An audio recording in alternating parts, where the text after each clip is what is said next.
What was the exact moment you realized your in-laws never saw you as part of the family? Okay, so before anyone jumps down my throat, I know family dinners are supposed to be awkward sometimes. Like, you deal, you make jokes, you take a wine break in the bathroom and text your group chat about how you'd rather be watching TikToks in bed. But last night wasn't that. Last night was, I don't even know. So, I guess some context first. We do this thing where my in-laws come over every Thursday and it's never fun, but I put up with it. My husband, Kieran, says it's good for the kids. We have two, a girl and a boy, both under 10. And I'm not out here trying to deprive them of family, just IDK. I wish it didn't always feel like an exam I didn't study for. Kieran's parents are old school. Like his dad, William, legit thinks women should be grateful just to be kept. And his mom, Alexa, is the type who'll fix your hair mid-sentence or say things like, oh, you're wearing that, and smile so you can't even be mad. I try to keep it light, make easy stuff for dinner because I'm tired, and Thursdays always hit weird after a long week. So anyway, yesterday I made this pasta bake thing. Just pasta, some veggies, cheese, bake it, done. The kids like it. It's easy. And I'd already had like 3 calls about school stuff and 1 meltdown over a lost water bottle before noon, so I was not about to go full MasterChef. I could tell from the second they walked in that William was in one of his moods. You know the kind. He huffs and puffs and acts like everything is an insult to his existence. He's extra with it lately, probably because he's getting older and feels like no one listens to him. Spoiler, we don't, because he never says anything worth hearing.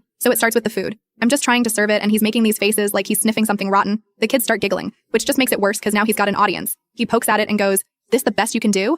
And honestly, I'm not even surprised. He said worse. But Kieran, instead of just shutting it down or even ignoring it, starts in with this little smirk and says something about how I only married him for his name and whatever property he thinks we have, which is wild because we have a mortgage and a car that barely passes inspection every year. I try to jump in, like, can we not do this in front of the kids? But Kieran cuts me off, says maybe if I put half as much effort into the marriage as I do into feeling sorry for myself, we'd have a decent meal. Yeah, in front of everyone. No one says a word. Alexa just pours herself another glass of wine and pretends to scroll on her phone. The kids go quiet, which is honestly worse than the giggling. I just sit. It keeps going. William brings up my job, how it's cute that I work, but I should focus on the home, because that's what real women do. For the record, my mom worked, and somehow our house didn't burn down. He starts in on how I dress, says something about how leggings aren't real pants. And back in his day, women cared about appearance. And it's not even like I look bad. I was literally just in comfy clothes because I was running errands and cleaning all day. Alexa doesn't say anything, just watches the wall behind me like she's waiting for it to move. Kieran's just sitting there, acting like this is all normal, picking at his food like he's above it. I try to get the kids to eat, but they're watching all of this, and I know they're old enough to know when something's wrong. My daughter starts to say she likes the food, and William talks over her, says, of course she does.